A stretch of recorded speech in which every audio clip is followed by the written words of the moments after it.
want to have the career Grand Slam. And to look, for Carlos Alcaraz to do this, to set the history books to be the youngest man to do it in the Open era. Carlos Alcaraz is missing. His comeback has failed to arrive, and the tennis calendar is no longer waiting. At only 23, the 7-time Grand Slam champion has failed to complete his wrist recovery, withdrawn from Cincinnati, and left his US Open defense surrounded by doubt. Do you still believe this is simple caution, or is tennis watching a young superstar lose control of his comeback? Since April, the wrist has removed Barcelona, Madrid, Rome, Roland Garros, Wimbledon, and now another warm-up. That is not a short break. That is half a season disappearing while Jannik Sinner collects momentum like free trophies. The irony is brutal. Alcaraz can chase down impossible drop shots, yet he cannot outrun one stubborn injury. Subscribe right now because we are uncovering why his return keeps collapsing, what his silence may reveal, and whether New York is about to expose the frightening weakness of his career. The story began in Barcelona, where Alcaraz entered as the top seed and one of the main attractions. He won his opening match against Otto Virtanen, but the result quickly became almost meaningless. Pain in his right wrist had appeared, treatment was needed, and the warning signs were impossible to ignore. Soon afterward, he withdrew before facing Tomas Machak. What looked like one cautious decision would become the start of a brutal chain reaction. Madrid came next, and that absence hurt differently. Playing in Spain means more than ranking points for Alcaraz. The crowd treats him like family. Every practice draws attention, and every match feels like a national event. Yet his wrist did not care about home support, packed seats, or emotional speeches. The body had issued its ruling, and the tournament continued without him. Roland Garros delivered the first massive blow. Alcaraz was not simply another name in the draw. He was the defending champion, a clay court monster, and one of the few men capable of turning a 5-set battle into a personal highlight reel. Paris should have been a celebration of his power and creativity. Instead, he watched from outside while his crown became available to everyone else. Think about the emotional damage behind that decision. A champion spends an entire year preparing to defend a major. Training plans, travel, fitness blocks, and tournament choices all point toward those 2 weeks. Then one small area of the body refuses to cooperate. Suddenly, years of talent cannot help. The forehand cannot fire freely, the serve cannot be trusted, and courage becomes useless against inflammation. Alcaraz said caution was necessary, and that choice made sense. Nobody should demand that a 23-year-old risk his future for one event, even a Grand Slam. However, reasonable caution becomes worrying when the recovery keeps swallowing new dates. Paris was supposed to buy time for grass. Instead, the grass season exposed how stubborn the problem had become. Queen's Club went first. Wimbledon followed. That second withdrawal changed the mood completely. Missing one major can be called unfortunate. Missing 2 consecutive majors suggests something deeper, especially for a player who normally attacks every surface with the joy of a kid who has found an unlocked candy shop. The tour had lost its most explosive entertainer, and nobody could offer a clear return date. This was no longer a small interruption. Alcaraz had vanished from the biggest stages, while the rivalry around him continued moving at full speed. Every missed match created another question, and every quiet week made the answers feel less convincing. Tennis careers are measured by trophies, but timing matters just as much. Alcaraz entered 2026 with huge momentum after completing the career Grand Slam in Australia. At that moment, he appeared ready to attack history itself. 7 major titles at 22 sounded almost unfair. Records once treated like sacred property suddenly looked available. Then April arrived and the fastest rise in tennis slammed into a medical wall. That difference matters before the US Open. New York is loud, hot, physical, and completely unforgiving. The courts reward aggressive hitting, but the tournament punishes players who arrive without match rhythm. Even a healthy champion can struggle after a long break. Alcaraz may need to rediscover timing, confidence, endurance, and trust in his wrist while defending a title under maximum pressure. Cincinnati was meant to answer those questions. A Masters 1000 event offers elite opponents and conditions that help players adjust before New York. Alcaraz was also the defending Cincinnati champion, giving the week extra value. Instead, another withdrawal arrived. The comeback moved backward again, and his last major preparation opportunity became uncertain. We should not pretend that secrecy proves disaster. Players regularly hide physical details because opponents study every weakness. If Alcaraz announces that high forehands hurt, every rival will send balls there until his arm files a complaint. Competitive privacy is normal. However, repeated withdrawals create their own message, and this message is louder than any cheerful training clip. The official facts remain simple. He suffered the problem in April, left Barcelona, and missed major events during a long recovery. Nothing publicly proves permanent damage. Nobody should declare his career broken. Still, a champion does not skip Roland Garros, Wimbledon, and Cincinnati because everything feels wonderful. The situation is serious because lost time is now colliding with the biggest test ahead. So forget the polished comeback videos for one moment.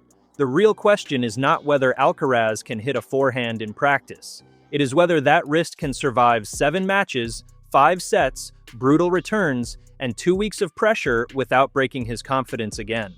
Imagine being his opponent in New York. Respect disappears once the match starts. Every player will test the forehand, extend rallies, and force Alcaraz to strike from uncomfortable positions. Drop shots may pull him forward, heavy balls may push him back, and serves into the body may jam the wrist. Tennis can be polite during handshakes and absolutely ruthless during points. His physical style also demands enormous trust. Alcaraz does not play safe, tidy tennis from one comfortable position. He slides, stretches, changes direction, attacks the net, and creates shots that coaches probably advise normal humans not to attempt. That magic makes him special, but it also requires freedom. A player protecting one joint can become hesitant, and hesitation destroys the very chaos that makes Alcaraz dangerous.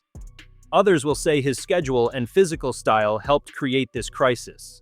Modern tennis gives stars little rest. Hard courts, clay, grass, travel, exhibitions, sponsor duties, and constant expectations keep piling up. Alcaraz plays with extreme speed and violence, so his body absorbs heavy punishment. The sport celebrates that energy until a joint finally complains, then everyone acts confused. Yet personal responsibility also matters. Alcaraz and his team control training loads, event choices, and comeback timing. Their job is to protect the next decade, not rescue 1 month. If Cincinnati felt too early, withdrawing was the right move. A painful decision today can prevent surgery tomorrow. Pride wins applause, but smart management keeps careers alive. That pressure also reaches his family and coaching team. Every delayed date forces them to rebuild plans, manage expectations, and protect Carlos from outside noise. They must encourage him without pushing him, stay hopeful without making promises, and prepare for New York without knowing whether New York is possible. That is exhausting work behind every comeback. That creates the central conflict before New York. Returning could defend his crown and stop the season from disappearing completely. Waiting could protect the wrist and allow a safer rebuild. Neither choice feels satisfying. Play, and he risks another setback. Stay home, and he loses another major, while Sinner and the rest of the field attack the space he leaves behind. What would you choose? Would you send Alcaraz into the US Open with almost no match play, or accept another painful withdrawal to protect his future? Drop your answer in the comments because this decision could shape far more than one tournament. History contains enough warnings. Great players often return early because major events feel impossible to sacrifice. Sometimes talent carries them through, other times the body refuses, the injury returns, and a short absence becomes a longer nightmare. Alcaraz does not need to prove bravery. Competing at his level already settled that question. He needs to prove patience without losing competitive belief. Financial stakes also exist, although Alcaraz is already wealthy.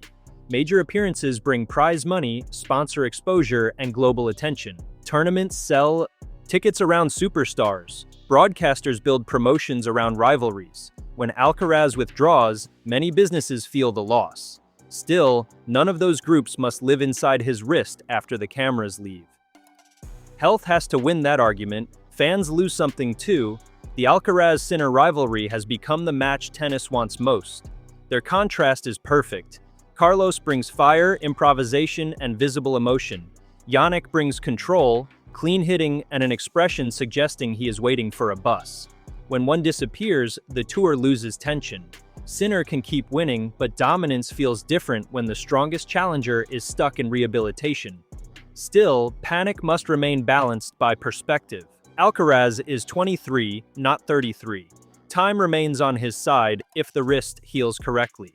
Many champions have survived long absences and returned to win majors. His talent has not disappeared, his movement remains extraordinary, and his hunger seems strong. The danger comes from impatience, not from one lost summer alone. His team now faces a communication challenge. Saying too little invites wild rumors. Sharing too much gives rivals useful information and creates deadlines that may fail. The safest approach is probably honest but limited. Explain progress, avoid promises, and confirm events only when his body's ready. Fans may dislike uncertainty, but false hope creates a harder fall. New York does not need another hopeful video. It needs a healthy Carlos Alcaraz, capable of swinging freely when the score reaches 5-all in the fifth set. Until he proves that under match pressure, every comeback claim remains a promise waiting for evidence. If he plays, expectations should be realistic. Winning the title after months away would be remarkable, not normal. Early struggles would not mean his greatness has vanished. Timing may look messy, stamina may fade, and confidence may rise and fall. The important result could simply be finishing matches without pain and waking up ready to compete again. However, Alcaraz rarely enters anything quietly. His reputation creates championship expectations the moment his name appears in a draw. Every opponent wants the upset, every camera follows him, and every mistake becomes evidence for somebody's theory. That pressure makes a gentle comeback almost impossible. He cannot sneak into New York wearing a fake mustache and pretend to be a qualifier. Should he withdraw again, the reaction will be loud. Some will accuse his team of hiding the severity. Others will question his durability. Comparisons with Sinner will become harsher, and debates about the future of their rivalry will explode. None of that noise should control the medical choice, although pretending athletes never hear criticism would be ridiculous. The deepest concern is not one missed trophy. It is whether this injury changes how Alcaraz plays. His forehand depends on speed, spin, and fearless acceleration. If protecting the wrist reduces that weapon, opponents gain breathing room. Even a small decline can matter at the top, where matches are decided by tiny differences and ruthless confidence. Yet champions adapt. Rafael Nadal rebuilt parts of his game around physical limits. Novak Djokovic changed training, movement, and scheduling across his career. Roger Federer shortened points and attacked the net more often as he aged. Alcaraz may need similar adjustments earlier than expected. Smarter scheduling, shorter rallies, or technical changes could protect him without removing his identity. That possibility offers hope. Injury can expose weakness, but it can also force growth. Alcaraz has always trusted his athletic gifts. This pause may teach him to manage seasons more carefully, win points more efficiently, and treat recovery as part of competition. The lesson is unfair, but tennis has never promised fairness. It simply keeps sending the next ball. Nobody should write his ending at 23. Doing so would be silly, dramatic, and perfect for people who confuse one terrible chapter with an entire book. However, ignoring the warning would be equally foolish. 4 months away, multiple withdrawals, 2 missed majors, and an uncertain US Open defense form a pattern that demands attention. The next announcement will therefore matter enormously. A confirmed return would create excitement, but the first match would bring the real evidence. Watch the serve, the forehand under pressure, and his reaction after long rallies. More importantly, watch the following day. Recovery between matches may determine whether he can survive a major draw. If the wrist holds, Alcaraz could quickly remind everyone why he became a historic champion. His confidence can return within a few brilliant points. One screaming forehand, one impossible chase, and one roaring crowd may wake the competitor who has spent months waiting. Talent like his does not require a long invitation. If pain returns, the season may effectively be over. Further rest, deeper treatment, or a complete rebuild could follow. That outcome would give Sinner more space and leave tennis without its most exciting rivalry during a crucial period. It would also force Alcaraz to accept the hardest truth for any young superstar. The body sets limits that ambition cannot bully. Carlos Alcaraz has spent his career making impossible shots look routine. Now he faces a challenge that cannot be solved with speed, power, or a smile. He must decide when patience becomes protection and when waiting starts costing too much. At 23, he has already achieved more than most champions ever will. That success creates hope because it proves his greatness, but it also increases the stakes. Every lost major feels like history slipping away. Each delayed return gives rivals room to build their own legacies. Time remains, yet tennis time moves faster than normal life. Perhaps the smartest victory available is refusing to rush. Fans remember trophies, not whether a player returned 1 week earlier. A fully healed Alcaraz can chase majors for years. A damaged wrist can turn every tournament into a negotiation with pain. That trade is not complicated, even if the emotional choice feels brutal. For now, doubt remains. Cincinnati will continue without him, the US Open approaches, and training footage offers questions instead of certainty. His team can control the schedule and the message, but it cannot control how the wrist responds. That hidden reaction will decide whether this story becomes a temporary scare or the first major crisis of his career. Do you believe Carlos Alcaraz should risk returning for the US Open, or should he shut down his season until the wrist is completely safe? Drop your opinion in the comments, hit like if you want to see him healthy again, and subscribe for every major update. Alcaraz is still only 23, but his next decision may shape the rest of his career.